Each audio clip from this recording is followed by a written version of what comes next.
Oke, mungkin ini pertanyaan yang sering juga ditanya ke saya, perawatan dan settingan mulai batu Yongki, mulai dari trotol sampai juara. Jadi dulu waktu masih trotol, dia itu settingannya jangkrik 10-10 pagi sore, kemudian krotonya seminggu 2 kali, 1 sendok makan, 1 sampai 2 sendok makan, seperti itu, sederhana aja untuk Yongki. Kemudian setelah dia pastol ya, ini sama 10-10, jangkriknya juga, krotonya H-1, seperti itu. Jadi itu stabil terus sampai akhirnya dia di satu urakan. Nah, satu urakan ini kondisi Yongki itu mengalami banyak perubahan. Yang tadinya dia sering nampar ya, kalau orang bilang itu nampar. Nah, sekarang dia lebih tenang. Nah, di situ kenapa? Karena settingannya saya turunkan menjadi hariannya 77, mau lomba 10-10. Nah, di situ Yongki mulai bisa menata irama lagu, Mas. Itu kelebihannya. Isiannya sudah mulai sering keluar dan tembakannya sedang-sedang pendek lah. Itu di satu urakan. Nah, memasuki perkembangan di urakan kedua, yaitu saat ini, itu hariannya turun lagi, Mas, 55. Krotonya H-1, ya kan, kasih kroto, H-1 jangkrik naik jadi 77. Nah, di sini Yongki saya lihat perkembangannya sangat bagus.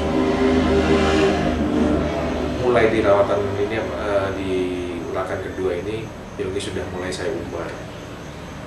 Yang tadinya biasanya main satu sesi, di urakan kali ini dengan adanya umbaran, nah sudah bisa mulai nyeri satu-satu, kayak gitu.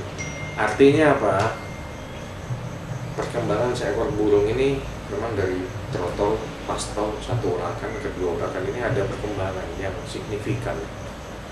Di dua urakan ini dia kenari sudah tuntas. Di pastol dia pendek-pendek, di satu urakan sedang-sedang, nah di dua urakan ini dia bisa tuntas kenarinya, dan selinditnya makin panjang, makin kerap lah, makin sering dibawakan, frekuensinya makin tinggi. Itu yang membuat perbedaan antara dulu pastol satu urakan dan saat ini dua urakan. Tentu harapan kita bisa lebih baik lagi untuk di urakan selanjutnya. Kalau kata orang kan periode emasnya kan urakan ketiga, periode emasnya seperti itu. Jadi bagi teman-teman yang punya burung di bawah dua urakan mungkin harus bisa lebih sabar.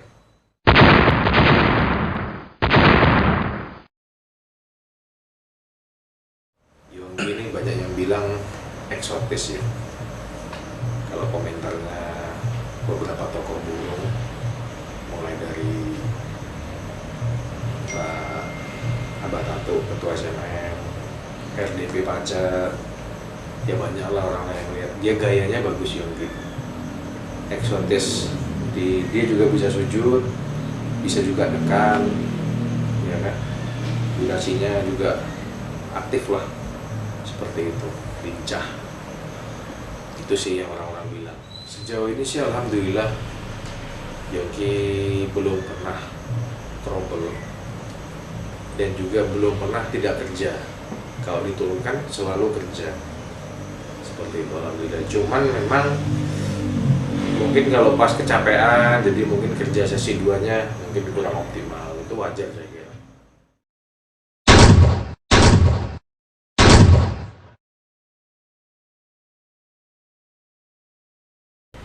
Untuk prestasi itu banyak ya yang bisa diceritakan. Ini nggak bilang terhebat ya, tapi menjadi khusus lah, catatan khusus di saya. Yang pertama itu saat pastol ada launching salah satu gantangan lokal. Itu saya masih ingat, tiketnya 100 senadar. Kalau bisa menang juara 1, saya akan main di tiket besar ke depannya. Alhamdulillah Yongki langsung nomor 1. Nah, semenjak kejadian itu Yongki mulai tanda kutip anjang sono ya, atau keliling ke gantangan-gantangan di sekitar lokal Mojokerto. gantangan A, B, C, D. Saya tanpa mengenal IO atau judi tertentu ya, kelompok tertentu, saya nggak membedakan, karena saya anggap mereka sama-sama baik, sama-sama berusaha lebih baik. Jadi saya hargai, saya datangi semua. Alhamdulillah Yongki sudah bisa mulai juara 3 besar lah keliling itu sampai sekarang. Terus selanjutnya ke luar kota gimana Yongki? Nah, keluar kota setelah di lokal sudah cukup banyak memenangi gelar ya lokal, dia mulai kita bawa ke Sidoarjo, kita bawa pernah ke Solo juga, pernah ke Solo, pernah ke Pandaan, ya kan, di Pasuruan ya, Malang juga pernah. Kita bawa prestasi itu ya. Alhamdulillah prestasi, bahkan di MBP Cup 1 tiket utama 1100 nomor 1 di MBP Cup di Pasuruan atau di Pandaan itu ya? Di Pandaan itu juara 1. Kemudian di Sidoarjo Puspa-Agro tiket 1,2, 1.800, ya kan, itu sering juara 1 dia. Dan terakhir kemarin belum lama ini kan tiket 2,5 juta, alhamdulillah masih bisa bawa piala 5 besar. Oke.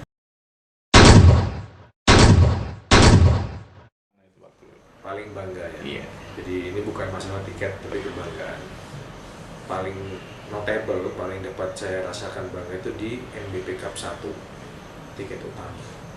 Walaupun saya nggak ikut waktu itu ya, tapi itu pertama kali Yongki juara di tiket utama. Untuk pemaju, untuk pemaju ke depannya. Betul, itu menjadi event utama kan 1.100.000 itu. Nah dia juara 1 di suatu event itu. Nah itu yang membuat saya bangga sekali. Kelas utama 1.100.000. Nah itu yang selanjutnya bisa saya punya semangat untuk bawa Yongki menuju level yang lebih tinggi lagi Ke tingkat nasional. Harapan saya sih, Pak, kita menuju SMM. Pak, minta tiket ke SMM anniversary, Pak.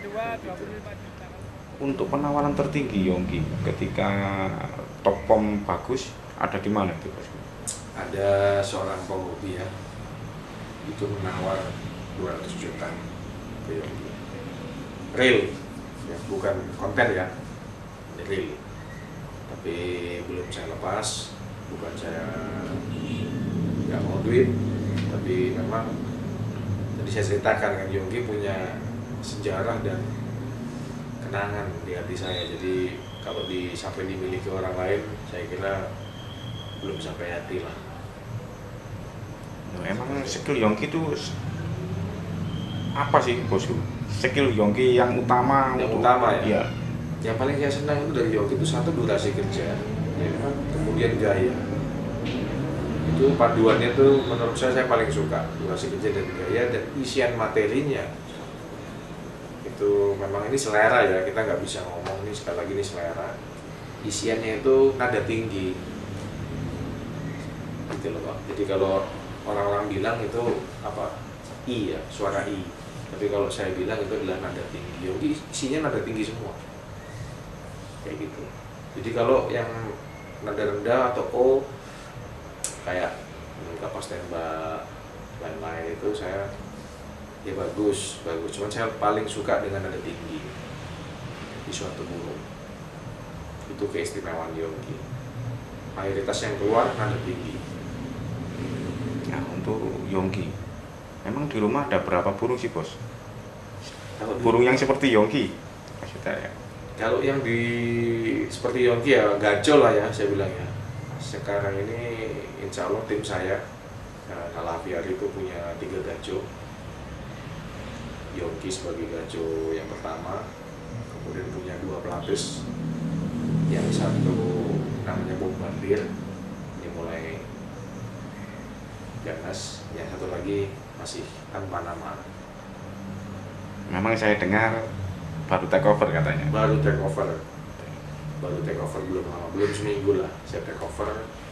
Saya masih belum berani banyak bicara karena belum ada, nantilah, tunggulah. Siap.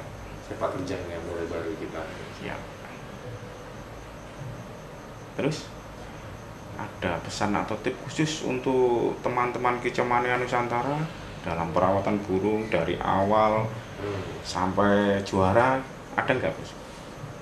Ya, banyak sekali yang nanya ke saya tentang perawatan murai batu ya. Kenapa? Karena hebatnya Yongki tadi harganya murah. Nyonya sewu, harganya standar ya, 2, sekian. Dia bisa menjadi juara di tingkat yang tinggi, cukup tinggi. Nah, orang banyak tanya gimana cara perawatannya kan gitu. Kalau bisa saya simpulkan ya secara singkat, perawatan murai batu itu kalau dari trotol itu dengan pola pakan yang bagus. Kalau dulu Yongki 10-10, proto seminggu 2 kali, jemurnya ringan-ringan, itu cukup. Kemudian pemasterannya jangan ganti-ganti. Kalau saya bilang cukup 2 atau 3 yang utama, sisanya burung-burung kecil nggak apa-apa. Yang penting jangan dirubah-rubah, ya isi itu aja. Nanti mana yang nyantol masterannya, ya kan, itu yang diperkuat, jangan dibalik. Misalkan sudah bisa kenari, nah malah nggak dikasih kenari, dikasih burung yang lain, misalkan gereja, nanti kenarinya lupa, gerejanya nggak masuk. Jadi harapan saran saya di master 2 atau 3, tetap mana yang masuk itu yang dipertahankan, yang nggak masuk buang, ganti lagi ke burung lain. Yang masuk buang, diganti lagi, pasti nanti masuk nambah. Kalau sudah nambah tetap. Jadi dia menguasai senjatanya dengan baik. Jadi kalau dia tarung bisa keluar. Kemudian ada satu tips lagi, ini mungkin bisa dikatakan terakhir ya.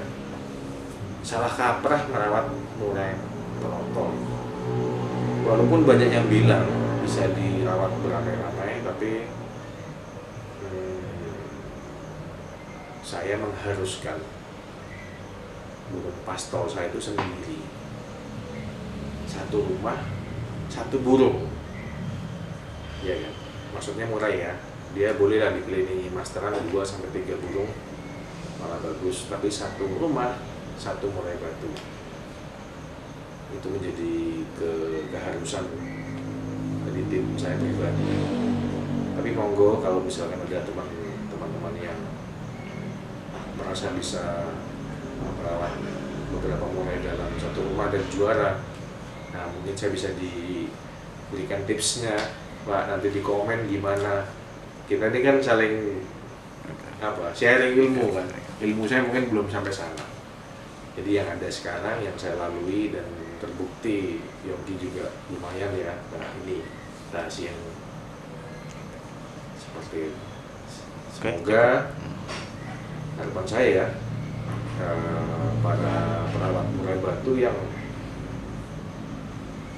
tidak bisa membeli trotol yang mahal, itu jangan kecil hati, Pak. Kenapa? Karena setiap burung itu pasti punya derajatnya masing-masing.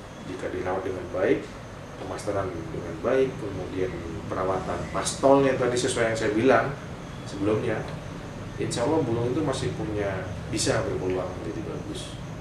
Jadi jangan patah semangat, terus pelihara burung dengan baik, dengan hati, ya kan, kasih makan yang benar, jangan telat-telat, ya kan susah. Kadang-kadang kita nggak sehari dikasih makan sekali, ya itu kasihan. Jadi dirawat dengan kompetitif terbaik, monggo standar gimana. Nah ini keluar dari konteks Yongki ini Bosku ya. Penangkaran, emang nggak punya penangkaran apa? Punya Bosku? Alhamdulillah di Laviari ini mulai tahun ini sudah mulai lancar produksi. Breeding ya? Breeding. Mulainya sudah beberapa tahun, tapi biasa kan kita belajar dulu tuh Pak. Belajar dari yang ahli, ini sudah dapat ilmunya, alhamdulillah dalam 3 bulan, 4 bulan terakhir, ya setengah tahun lah, itu mulai terus produksi. Monggo bagi yang minat. Nah, nanti Mewah. ada nomor teleponnya di sini. Nah, sudah di-cut? Belum. Jadi monggo bagi yang minat di trotol ternak Laviari bisa komen nanti untuk mendapatkan anakan tentu yang lolos seleksi saya lah, karena nggak mungkin kita ternak burung yang menurut kita nggak bagus kan buat apa kan gitu. Karena kita di dalam Viari mengejar prestasi bukan kualitas, jadi benar-benar pilihan. Ada bocoran sedikit untuk indukan yang di branding bosku? Indukan banyak ya, beberapa pasang. Saya punya sekitar 5 jantan dan 10 betina. Ringnya intinya ring terkenal semua, tadi saya bilang, saya nggak bisa sebut satu persatu. Yang jelas betinanya saya utamakan di betina ya, harus ring, harus top grade, harus dari peternak top, dan yang ya mohon maaf ya mungkin yang kualitasnya bagus. Saya utamakan betina kalau di Nalaviari. Mudah-mudahan lahir seperti Yongki gitu loh. Mas, emang ada sertifikat juga ada ya? Ada, kita ada apa, sertifikat APBN juga ada, jadi kita langsung ringkan APBN, ring Nalaviari dan ring APBN. Ya bukti komitmen kita terhadap kualitas ya. Semua ring yang jantan double ring semua. Nanti mungkin suatu saat kalau sudah lebih baik lagi kita kasih ring emas dari SNM. Untuk saat ini sudah ada berapa anakan bosku? Anakan banyak, tersebar ke seluruh penjuru provinsi lah pembelinya. Alhamdulillah sudah kirim-kirim keluar kota, saya lupa juga kemana aja. Paling jauh di mana ini? Total, iya, Jakarta. Jakarta ya. Pernah ngirim Jakarta. Ada salah satu bos besar yang nggak mau disebut namanya. Nanti lihat yang Nalaviari, mudah-mudahan bisa Seperti yang tinggi. prestasi gitu. Oke, cut dulu.